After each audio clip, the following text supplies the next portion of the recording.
हम जो आरएसएस के बारे में कहते हैं कि आरएसएस, और इसलिए बहुत सारे हमारे मुसलमान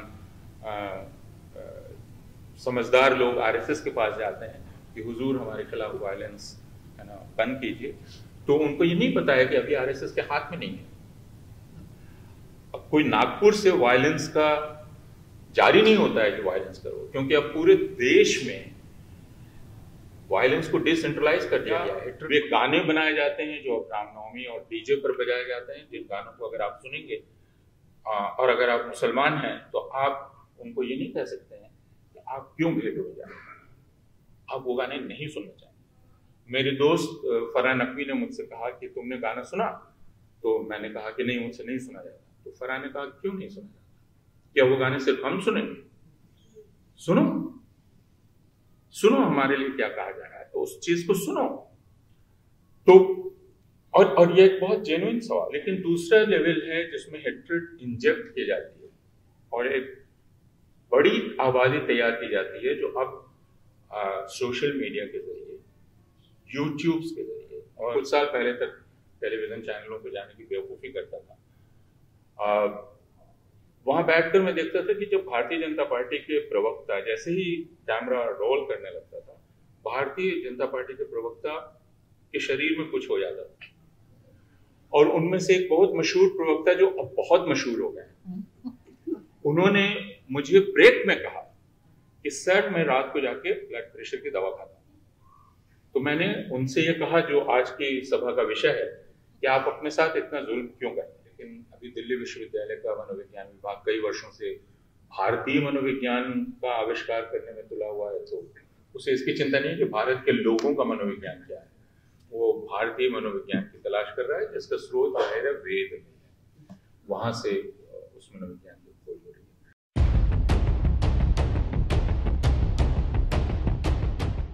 शबनम ने जब ये ख्याल शबनम के दिमाग में आया और बातचीत शुरू की, तो मुझे बहुत अहम लगा कि इस विषय पर सुनियोजित तरीके से काम किया जाए।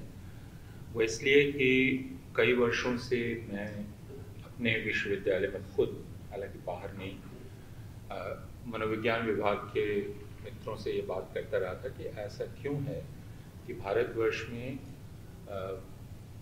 1960 के बाद या उसके आसपास से, जिन्हें हम सांप्रदायिक हिंसा की घटनाएं कहते हैं, लेकिन जिनको मैं बहुसंख्यकवादी हिंसा कहना चाहूँगा, क्योंकि 1947 तक तो मैं कहूँगा कि सांप्रदायिक हिंसा आप कह सकते हैं, लेकिन भारत और यानी भारत राष्ट्र राज्य के बन जाने के बाद भारत में जो भी हिंसा हुई है उसको मैं बहुसंख्यकवादी हिंसा कहना चाहता हूँ। कि बहुत स्पष्ट विभाजन करना आवश्यक है, क्योंकि उससे तस्वीर बदल जाती है। तो एक प्रकार की धारावाहिक हिंसा भारत में रही है, लेकिन ऐसा क्यों है कि ये मनोवैज्ञानिकों की चिंता का विषय नहीं है। यानी हमारे मनोविज्ञान विभागों ने कभी इसे शोध का विषय नहीं बनाया कि एक सामाजिक मनोविज्ञान जो घृणा का है या नफरत का है, वो सामाजिक मनोविज्ञान क्या है।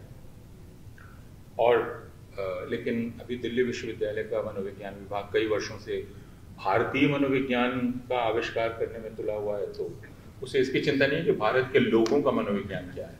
वो भारतीय मनोविज्ञान की तलाश कर रहा है जिसका स्रोत जाहिर है वेद में है, वहां से उस मनोविज्ञान की खोज हो रही है। लेकिन ये एक बहुत गंभीर चिंता का विषय है। मैंने दूसरी जगह भी मनोवैज्ञानिकों से पूछा कि क्या हमने इस सामाजिक मनोविज्ञान को समझने का प्रयास किया है, इसके शोध क्या है। मैंने दूसरी जगह भी तलाश करने की कोशिश की और मुझे बहुत कम इस पर लिखा हुआ मिला। जो बात भी हम करते हैं उसमें शुरुआत हम करते हैं बंटवारे के लेंस से। यहाँ भी जो चर्चा हुई है उसमें बंटवारे का लेंस है, और मैं ये कहना चाहता हूँ ये हमारे लिए उपयोगी नहीं है। और अभी जब भी हम भारतवर्ष में घृणा और हिंसा की बात करें तो बंटवारे के लेंस को हटा दें, वह लेंस हमारे लिए काम नहीं करता है। बंटवारे में जो हिंसा हुई, जिसमें लाखों लोग, लाखों हिंदू और मुसलमान मारे गए और लाखों हिंदू और सिख मारे गए और लाखों मुसलमान मारे गए, उस हिंसा में जिन्होंने हिस्सा लिया उनके जरिए हम नहीं समझ सकते हैं अभी क्या हो रहा है। वो बिल्कुल अलग तरह की चीज थी। हालांकि जैसे हमारे मित्र हरतोष बाल ने कहा कि उसे भी समझने का ठीक प्रयास नहीं किया गया है। मसलन हमने अभी तक इस पर बात नहीं की है, और मैंने एक दफा कुछ मित्रों से पूछा था कि अगर बहुत दूर ना जाएं, 1984 की बात करें, 1984 में दिल्ली की ही बात करें, तो दिल्ली में 3000 के आसपास सिखों का कत्ल हुआ होगा। 3000 सिखों के कत्ल में 10,000 लोग लगे होंगे कम से कम, या उससे भी ज्यादा लोग लगे होंगे, जो सीधे उसका आनंद लेते हुए, जिन्होंने टायर जलता हुआ डाला होगा, जिन्होंने मारा होगा, जिन्होंने घेरा होगा ताकि शिकार भाग ना पाए। ऐसा कैसे है कि एक ऐसा समाज है जो इतने हजारों हत्या में शामिल लोगों के साथ इत्मीनान से जी रहा है? वो सारे लोग बाप दादे अब दादा नाना बन चुके हैं और इज्जतदार जगहों पे रहे हैं, लेकिन यह सवाल 1984 से अगर आप बाकी छोड़ भी दें तो अब तक हमने नहीं किया। हम इतने इत्मीनान से कैसे हैं इस हिंसा के साथ, इस घृणा के साथ हम इतने इत्मीनान से कैसे रह रहे हैं? यह प्रश्न नहीं किया गया। क्यों नहीं किया हमने ये प्रश्न? यह एक बात है। मैं फिर बाहर देखने लगा कि बाहर किस प्रकार का अध्ययन है। अगर मैं बहुत नहीं खोज पाया, और मैंने जर्मनी, क्योंकि जर्मनी सबसे ज़्यादा निगाह में आता है हॉलोकॉस्ट के चलते, और हॉलोकॉस्ट स्टडीज़ की चर्चा हुई। आप फ्रैंकफर्ट स्कूल के अध्ययनों की चर्चा कर सकते हैं, जिसमें समाजशास्त्री शामिल थे, मनोवैज्ञानिक शामिल थे और दूसरे लोग शामिल थे। वह जो प्रख्यात रिसर्च प्रोजेक्ट है making of an authoritarian personality, उसकी बात कर सकते हैं। और मेरा ध्यान फिर गया, जो इस हॉल में बैठे ज़्यादातर लोग जिससे परिचित हैं, वह है हन्ना आरेंट का कि वो प्रसिद्ध रिपोर्ट जो उन्होंने आइकमन ट्रायल पर लिखी, और जिसके बाद हन्ना आरेंट ने बेनालिटी ऑफ इविल का सिद्धांत प्रस्तुत किया, जिसमें उन्होंने ये कहा कि आइकमन दरअसल he lacked common sense and an ability to exercise thoughtful judgments. So not that he was not an intelligent person, क्योंकि जब अदालत में पेश हुआ तो उसने कांट के बारे में लंबी चौड़ी तकरीर की इजरायली जज के सामने, तो वह था। लेकिन जो सवाल हन्ना आरेंट कह रही थी, पूछना चाहिए किसी को कि could I live with myself if I did this deed? और उनका कहना था यह सवाल पूछने में आइकमन सब कामयाब नहीं था, वो ये सवाल अपने आप से नहीं कर सकता था। इसलिए आइकमन के बारे में उनका यह ख्याल था कि he lacked common sense and an ability to exercise thoughtful judgment, और यह कहा कि वह दरअसल सुपीरियर्स के ऑर्डर का पालन कर रहा था लाइक ए ब्यूरोक्रेट। इसलिए ब्यूरोक्रेसी, एक ब्यूरोक्रेटिक दिमाग जो है वह दरअसल इस एविल को, जो एविल है या हेट्रेड है, ये क्या लोग ये तय करते हैं कि मैं अच्छा होऊंगा या मैं एविल होऊंगा? और हन्ना आरेंट का कहना है कि ज्यादातर लोग ये तय नहीं करते, बिना ये तय किए हुए काम करते हैं। लेकिन उसके बाद जब आइकमन गायब हुआ और आइकमन को पकड़ा गया और पकड़ के वापस लाया गया, तो यानी आइकमन के, अगर मैं गलत नहीं हूं तो अर्जेंटीना में आइकमन गया और वहां रहने लगा। और जिन लोगों ने वहां आइकमन को डॉक्यूमेंट किया, उन्होंने कहा कि हन्ना आरेंट पूरी तरह से गलत है, because he knows what he is doing. So he was not following the orders of superiors, he was doing everything knowingly।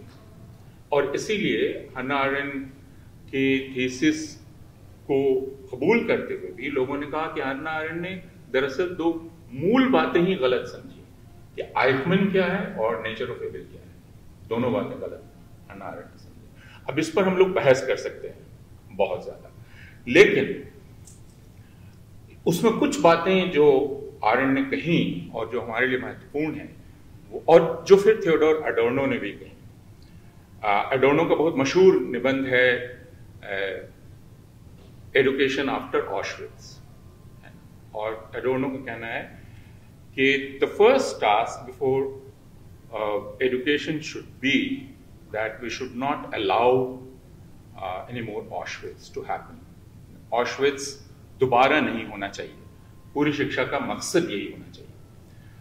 और उन्होंने दो हिस्सों में बांटने की कोशिश की, जो अभी आपने भी बांटने की कोशिश की है, और आर्यन ने भी कहा।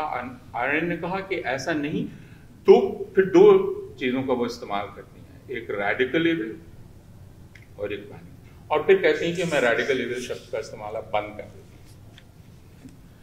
रेडिकल इविल जैसी कोई चीज नहीं होती है। लेकिन फिर वो कहती हैं कैलकुलेटेड विकेडनेस होती है, जिसका जिक्र आप थोड़े मजाकिया तरीके से कर रहे थे, लेकिन वो कैलकुलेटेड विकेडनेस है।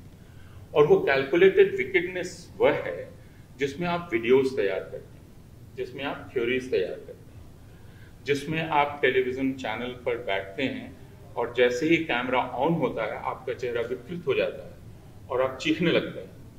और वो इसलिए कैलकुलेटेड है कि मुझे आश्चर्य हुआ, मैं कुछ साल पहले तक टेलीविजन चैनलों पर जाने की बेवकूफ़ी करता था।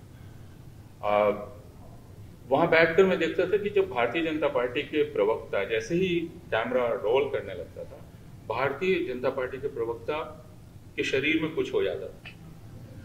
और उनमें से एक बहुत मशहूर प्रवक्ता जो अब बहुत मशहूर हो गए हैं, उन्होंने मुझे ब्रेक में कहा कि सर मैं रात को जाके ब्लड प्रेशर की दवा खाता हूं। तो मैंने उनसे ये कहा जो आज की सभा का विषय है कि आप अपने साथ इतना जुल्म क्यों करते हैं। तो उन्होंने कहा मेरे लिए रोजी रोटी का सवाल है। ये वाकई उन्होंने कहा, ये कोई मैं मजाक नहीं कर रहा, ये रोजी रोटी का प्रश्न था, जिसको आपने कहा कि बेनिफिट, आप उससे बेनिफिट क्या लेते हैं। तो एक का बेनिफिट है कि रोज डोजियर तैयार होता है, वहां एग्जामिन किया जाता है कि आज तुमने टेलीविजन पर क्या किया, उससे तुम्हारी रेटिंग होती है, जिससे तुम्हारा प्रमोशन होगा। लेकिन एक दूसरा है जो कैलकुलेट कर रहा है और कैलकुलेटेड विकेटनेस कर रहा है, जो खड़ा होकर बोलता है बजरंग बली की जय। उसने तुरंत कैलकुलेट किया कि इसका क्या हम कर सकते हैं, बजरंग दल पर बैन को क्या कर सकते हैं। अब उसके साथ क्या हो रहा है, मैं अक्सर सोचता हूं does this fellow really hate. और आशीष नंदी ने लेकिन 2002 के भी 10 साल पहले जब नरेंद्र मोदी से मुलाकात की थी और उसके बारे में लिखा, तो उन्होंने निकल कर अच्युत याग्निक को कहा कि I am shaken because I have just met a text book fascist. He is a text book fascist, cold blooded calculated wicked man, जो ठंडे ढंग से मर्डर्स प्लान कर सकता है। तो एक वह लेवल है, लेकिन दूसरा लेवल है जिसमें हेट्रेड इंजेक्ट की जाती है और एक बड़ी आबादी तैयार की जाती है, जो अब सोशल मीडिया के जरिए, यूट्यूब्स के जरिए, और हमारे दो नौजवान दोस्त हैं अलीशान जाफरी और नील माधव, जिन्होंने कैरवान में एक स्टोरी की, जो स्टोरी थी क्लिक एंड बेट। तो आप बेट कैसे डालते हैं। पालिका बाजार में रोज शाम को कुछ यूट्यूबर्स पहुंचते हैं और वहां ये पूरा स्टेज किया जाता है। तो there are actors who stage this, who stage hate, और फिर ये एयर किया जाता है जिसके व्यूज मिलियंस में होता है। और इस तरह एक पूरी हेटफुल सोसाइटी बनती है, हु स्टार्ट बिलीविंग इन, और तब उनसे वो करवाना। और अब रामनवमी के जुलूस या बाकी जुलूस जिनमें आप तलवार देते हैं और बाकी चीजें करते हैं, और उनसे शरीर में वो प्रतिक्रियाएं होती हैं जिनके बारे में आप जिक्र कर रहे थे और आप जिक्र कर रहे थे, या वे गाने बनाए जाते हैं जो रामनवमी और डीजे पर बजाए जाते हैं, जिन गानों को अगर आप सुनेंगे और अगर आप मुसलमान हैं तो आप उनको ये नहीं कह सकते हैं कि आप क्यों भेंट हो जाए, आप वो गाने नहीं सुनना चाहिए। मेरे दोस्त फरहान नकवी ने मुझसे कहा कि तुमने गाना सुना, तो मैंने कहा कि नहीं, मुझसे नहीं सुना जाता। तो फरहान ने कहा क्यों नहीं सुना जाता, क्या वो गाने सिर्फ हम सुनेंगे? सुनो सुनो हमारे लिए क्या कहा जा रहा है, तो उस चीज को सुनो। तो और ये एक बहुत जेन्युइन सवाल था। और इसलिए जब यह आरोप लगाया जाता है कि क्यों मुसलमान बंद हो रहे हैं, तो यह समझना जरूरी है कि उसके अलावा उनके पास चारा नहीं है बंद होने के अलावा, क्योंकि यह अपमान झेलना और लगातार इसको बर्दाश्त करना एक मानवीय सीमा को बाहर है। लेकिन इस प्रोजेक्ट का मकसद दूसरा है, यानी हम दूसरी तरफ जाना चाहते हैं कि असर क्या हो रहा है। और इसके लिए बहुत लंबी, एडोर्नो ने कहा था इसका तरीका सिर्फ शिक्षा है, और शिक्षा के बहुत सारे तरीके हैं, जिसमें ये चर्चा भी शिक्षा का एक तरीका है। शिक्षा का तरीका सिर्फ कॉलेजेस और यूनिवर्सिटीज में जाना नहीं है, बाकी तरीकों से भी हम उसको चला सकते हैं। और हमारे सामने अब दूसरे ही तरीके हैं जिनसे हम बात कर सकते हैं, और उसमें सबसे आवश्यक ये होगा कि हम क्या अनौपचारिक नेटवर्क बना सकते हैं। वह बहुत ज़रूरी है जो शबनम ने कहा, और यह उन स्टडीज से भी देखा गया है कि अगर आप दूरियां कम करते हैं, अगर आप परिचय बढ़ाते हैं, तो फिर शायद जो पूर्वग्रह बने हुए हैं वो पूर्वग्रह, मुझे शबनम की ही कार्यशाला याद है जो आपने अहमदाबाद में की थी और खान दरवाज़ा के होटल में, कानपुर दरवाजे के होटल में की थी, जिसमें ये 2004-05 में ये कार्यशाला हुई थी। खान दरवाज़ा यानी मुसलमान इलाका, उसका एक होटल, और उसमें हिंदू मुसलमान दोनों थे। और मुझे याद है कि दूसरी सुबह को, यानी शाम को शुरू हुआ, दूसरी सुबह जब लोग इकट्ठा हुए तो एक हिंदू लड़के ने कबूल किया कि मैंने तो ये सोचा ही नहीं था। तो मैंने कहा क्या? तो उसने कहा नहीं, मुझे तो कुछ और बताया गया था। तो मैंने कहा आपको क्या बताया गया था? कि आप किसी मुसलमान के यहाँ रुकेंगे तो वो रात को आपको काट के पका के खा जाएगा, और आप सुबह जिंदा निकले हैं तो आपको बहुत हैरानी हो रही है। लेकिन उस कार्यशाला में यह हुआ, वो रमज़ान का महीना था, कई लोग रोजे से थे, और जब फील्ड वर्क दिया गया तो यह जिम्मा दिया गया कि हिंदू लोगों को कि आप ख्याल रखेंगे कि इनको कब रोजा खोलना है, और उन्होंने ये ख्याल रखा। और वे ज्यादातर हिंदू उनमें ऐसे थे जिन्होंने मुसलमान पहली बार देखा था, और गुजरात के बारे में, मुसलमान के बारे में जो ख्याल हिंदुओं में है वो आप सब लोग जानते हैं, हम सारे लोग जानते हैं। तो अब ये प्रयास काफी लंबे वक्त तक चलने वाले हैं, काफी धीमे धीमे होने वाले हैं, लेकिन मेरा पहला अनुरोध होगा कि हम अपनी समझ भी बना सकें। मैं देख रहा हूं कि मेरे कई मनोवैज्ञानिक मित्र यहाँ बैठे हुए हैं जो मनोविज्ञान जानते हैं। वह समझ बनाने के लिए कुछ ऐसी स्टडीज होना बहुत जरूरी है जिनमें हम उनसे बात कर सकें, जान सकें कि किस प्रकार उनके दिमाग में, या वो एक नफरत भरे इंसान में बदल जाते हैं, और उसके बाद उनके साथ क्या होता है।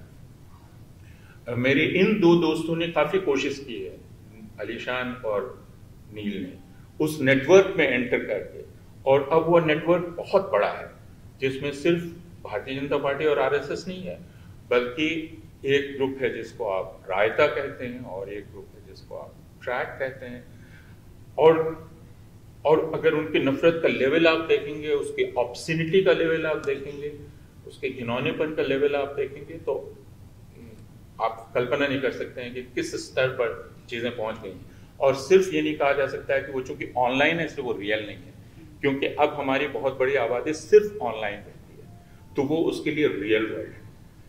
तो जो सुल्ली डील बुल्ली डील आपने देखी, वो Sulli deal Bulli deal real deals हैं, because they are dealing in articulate Muslim women and enjoying it, relation it, कि मैंने इसको बेच दिया, इस औरत को तुमको बेचा, नाउ यू एंजॉय इट।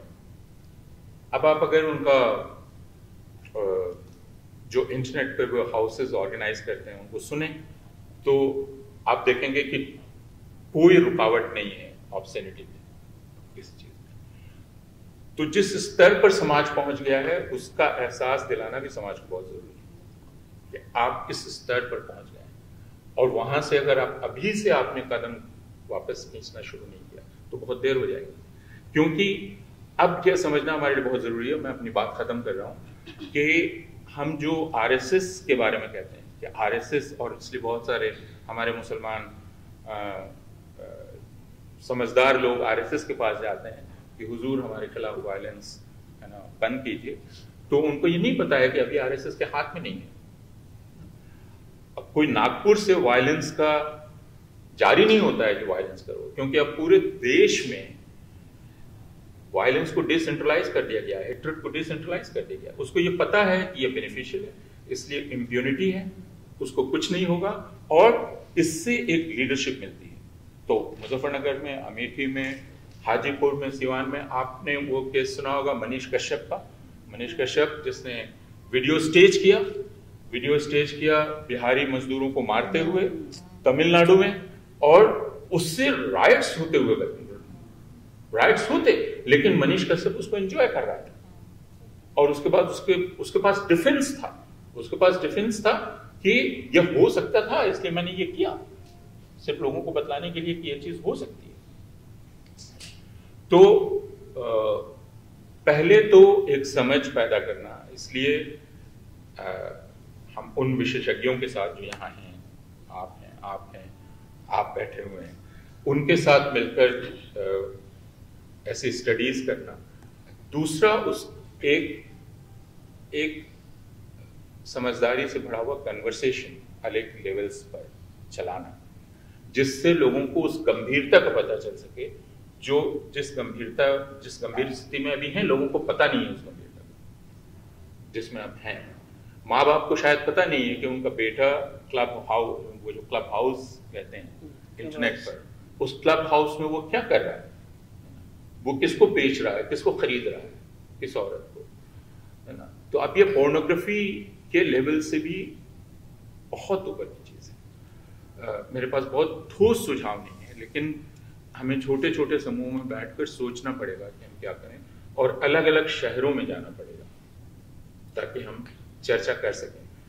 कुछ जगह अभी भी गुंजाइश है, यानी जो लोग इस दायरे में भी घुसे हैं, कुछ जगह यह असंभव है जिनके लिए ये नफरत फायदे का धंधा है। नामुमकिन है कि आप उनको ये समझा सकें कि उनके साथ कुछ हो रहा है, लेकिन जिनके साथ हो रहा है, जिसको थियोडोर अडोर्नो ने कहा कि वे हैं जो फुट सोल्जर्स हैं, फुट सोल्जर्स को बचाना हमारे लिए बहुत जरूरी है। बाकी का ट्रायल आपको करना पड़ेगा आइटमैन की तरह, और उसमें हन्ना आरेंट की तरह चूक नहीं करनी पड़ेगी। He was banal, he was not banal, his evil was not banal at all. तो he knew what he was doing. तो ये दो फर्क करना हमारे बहुत जरूरी है। एक दिन आएगा जब कुछ लोगों को ट्रायल पे चढ़ाया जाएगा, लेकिन बाकी लोग जो कैलकुलेटेड विकेटनेस के चलते विकेट हो रहे हैं, उनको बचाना